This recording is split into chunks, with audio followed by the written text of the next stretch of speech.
जय महाराष्ट्र. कसे आहात आपण? बरे आहात ना? मला खरं सांगा, कारण नसताना घराबाहेर किती लोक पडलात? नाही, मला माहिती आहे की आपल्यामध्ये आणि कोरोना सरकारमध्ये एक विश्वासाचं नातं आहे. मी पहिल्या दिवसापासून बोलतोय. रस्त्यावरची गर्दी सुद्धा आता बरीचशी कमी झालेली आहे. ज्या सूचना तुम्हाला दिल्या जात आहेत तुम्ही काटेकोरपणाने पाळत आहात. विशेष म्हणजे रस्त्यावरती किंवा घराबाहेर पडू नका. बरीच लोक त्यांनी हा संयम पाळलेला आहे. सतत हात धुवा.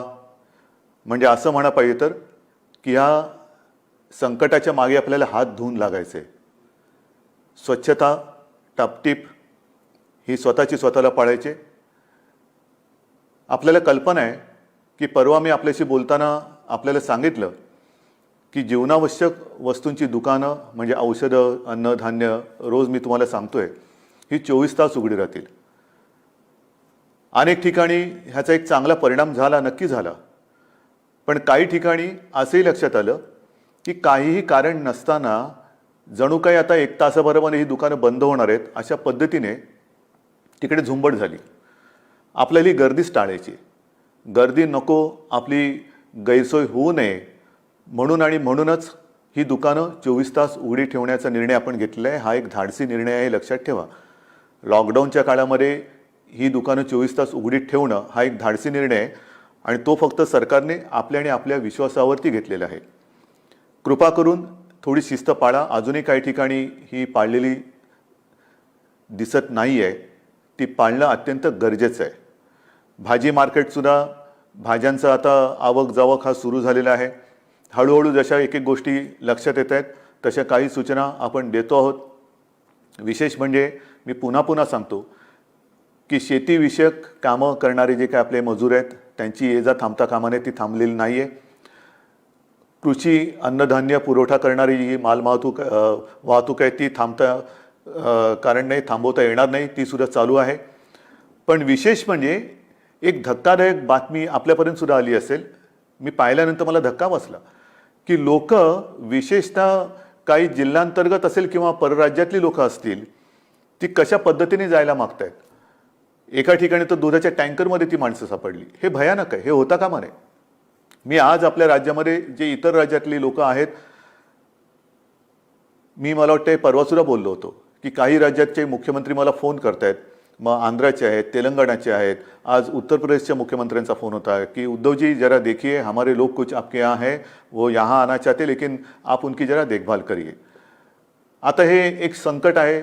संपूर्ण देश विश्व ह्याच्यात ग्रासून टाकल्यानंतर सर्वांना मी सांगतोय की आपण जिथे आहात तिथेच थांबा. कुठेही कोणी जाण्याचा प्रयत्न करू नका. अगदी परराज्यातले सुद्धा मजूर किंवा कामगार जे आपल्याकडे आहेत त्यांची सुद्धा जबाबदारी आपलं सरकार घेतंय. अशा वेळेला मी जरूर काही ज्या स्वयंसेवी संस्था आहेत, सेवाभावी संस्था आहेत, त्यांना सुद्धा आवाहन करतोय, तुम्ही आम्हाला संपर्क करता आहात. जर का त्या गावामध्ये या संस्था असतील आणि त्या जर का पुढे येऊन त्यांची जबाबदारी घेऊ इच्छित असतील, सरकारला फार मोठी मदत होईल. काही ठिकाणी अशी जबाबदारी घेतलेली आहे. म्हणजे एकूणच काय की महाराष्ट्रामध्ये जे इतर राज्यातले कामगार आहेत त्यांनी आहात तिकडेच थांबावं अशी सरकारची सूचना आहे. आणि त्याचबरोबरीने इतर राज्यात जे आपले कामगार असतील किंवा जी लोक तिथे अडकलेली असतील त्यांची सुद्धा आपल्याकडे माहिती येते आणि तशी व्यवस्था त्यांची तिथे आपण करतो आहोत. प्रत्येक राज्य सरकार ही इतर राज्यातले जे कामगार म्हणा किंवा लोक ही त्या राज्यामध्ये अडकलेली असतील आणि जे घरी जायचा प्रयत्न करतायत त्यांची जबाबदारी घेत आहेत. ही आपली एक संस्कृती आहे, ही आपली जबाबदारी आहे. कारण मी प्रथमच सांगितलं होतं की माणूस जगवायचा म्हणजे माणुसकी जपली पाहिजे आणि माणुसकी हा मोठा धर्म ह्यावेळेला आपल्याला उपयोगाला पडतोय. जवळपास सगळी प्रार्थना स्थळं आता बंद झालेली आहेत. मला खास करून धन्यवाद द्यायचे आहेत. शिर्डी संस्थांनी 51 कोटी रुपये मुख्यमंत्री सहायता निधीला दिलेले आहेत, त्यांनी जाहीर केलेलं आहे. सिद्धिविनायकने जाहीर केलेले आहेत, ते सुद्धा 5 कोटी रुपये देत आहेत. असे अनेक संस्थानं आणि संस्था पुढे येत आहेत. सगळ्यांचं मी स्वागत करतो. ही गरज आहे, आत्ताची गरज आहे. पैशाची गरज आहे, इतर काही उपकरणांची गरज आहे. याचं कारण असं की आता आपण ह्या व्हायरसच्या अत्यंत महत्त्वाच्या टप्प्यात प्रवेश केलेला आहे. आणि मी नेहमी सांगत होतो पहिल्या दिवसापासून की पहिला टप्पा, दुसरा टप्पा, तिसरा टप्पा, चौथा टप्पा हा जो व्हायरस आहे तो या दुसऱ्या तिसऱ्या टप्प्यामध्ये गुणाकार करायला लागतो. गुणाकार म्हणजे आपण कल्पनाही करू शकत नाही एवढ्या झपाट्याने तो पसरतो आणि पटकन संख्या आज जर का 10 असेल तर उद्या 25, 30, 50 काही होऊ शकते. आपल्याकडे सुद्धा काही केसेस वाढत आहेत, जरूर वाढत आहेत. पण त्याचबरोबरीने एक दिलासा देणारी माहिती ही पण मी आपल्याला सांगू इच्छितो की जी लोक वेळेमध्ये आली ते आता बरेचसे व्यवस्थित आहेत आणि त्यातले काही जण हे पूर्ण बरे होऊन आपण त्यांना घरी पाठवायला लागलेलो आहोत. ही एक जमेची बाजू आहे. याचाच अर्थ असा की कोणतीही लक्षणं ही दिसल्यानंतर ताबडतोब जर का आपण याची खबरदारी घेतली तर यातनं आपण बाहेर पडू शकतो. आणि त्यासाठी मला खास करून खाजगी डॉक्टर्सना सांगायचे जे राज्यभर आहेत, मग शहरांमध्ये गल्ल्यांमध्ये असतील, वाड्या वस्त्यांमध्ये असतील, गावांमध्ये सुद्धा खेडोपाडी असतील, कृपा करून आपण आपला दवाखाना बंद करू नका. आपण आपला कर्मचारी वर्गसुद्धा त्यांना मी विनंती करतोय की खबरदारी घ्या. जे काही अशा लक्षणाचे रुग्ण आपल्याकडे येतील त्यांना तात्काळ सरकारी यंत्रणेकडे पुढच्या तपासासाठी पाठवा की जेणेकरून त्यांचं विलगीकरण किंवा अलगीकरण जे काय करायचे ते करून त्यांच्यावरती जर आवश्यकता असेल तर उपचार आपण सुरू करू शकतो. हे फार महत्त्वाचं आहे. यावेळेला डॉक्टर्स, सिस्टर्स, वॉर्ड बॉय सगळ्यांचीच ते अक्षरशः कमाल करतायत. त्यांचे उपकार कसे मानावे हा एक मोठा प्रश्न आहेच, पण त्यांची ही अहोरात्र मेहनत चाललेली आहे. पोलीस यंत्रणेवरती भार आहे. काही ठिकाणी आजही अनावश्यक गर्दी दिसते. काही वेळेला पोलिसांची हुज्जत घातली जाते. कृपा करून ही सगळी माणसं आपल्यासाठी अहोरात्र मेहनत करतायत.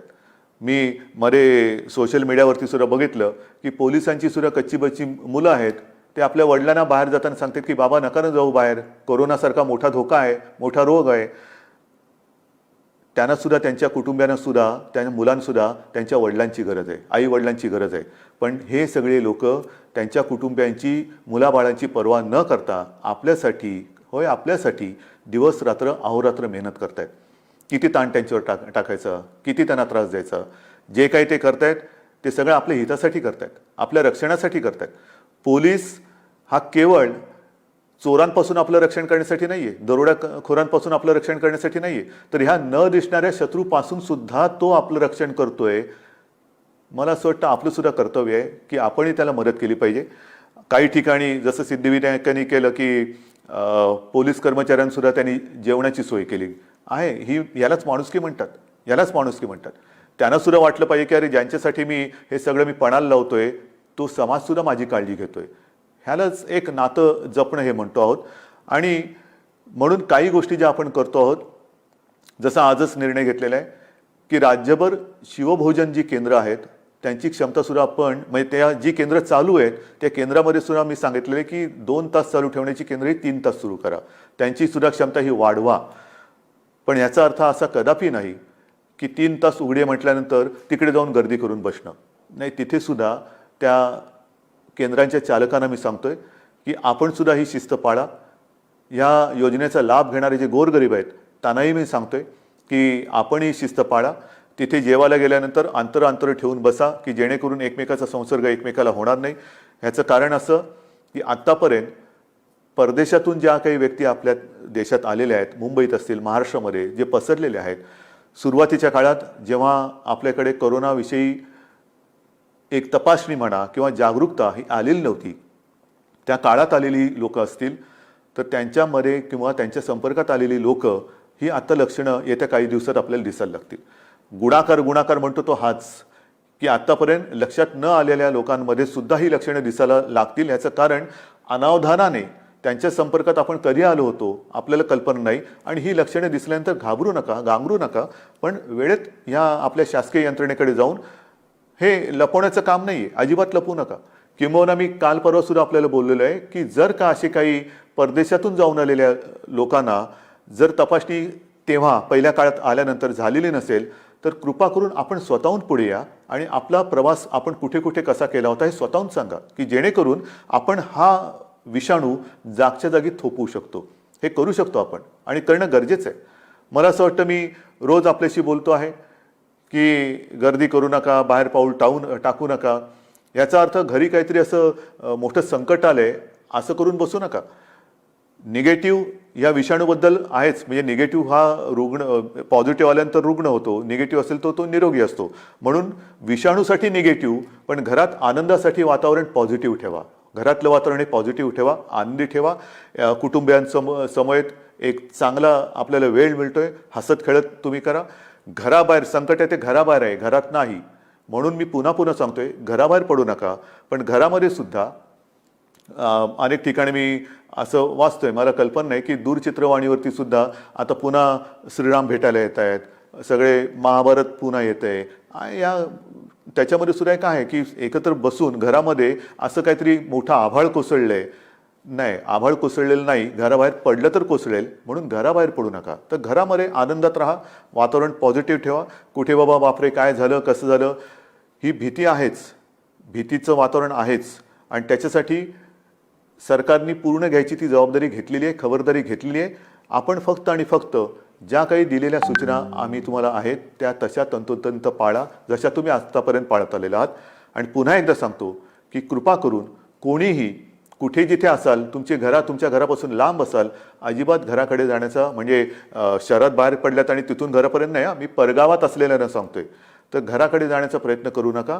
पुढचे 15-20 दिवस हे अत्यंत कसोटीचे आहेत, परीक्षेचे आहेत.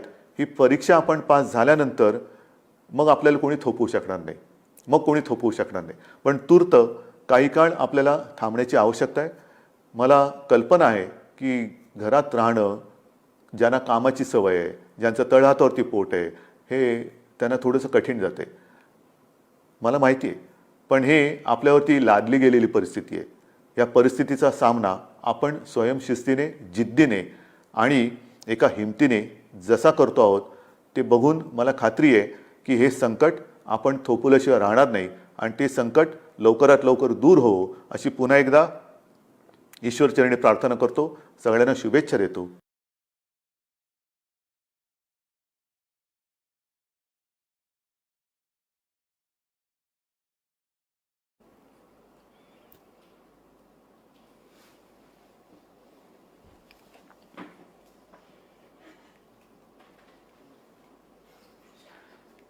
माझ्या महाराष्ट्रातील बांधवांनो, भगिनी आणि मातांनो, नमस्कार. जय महाराष्ट्र.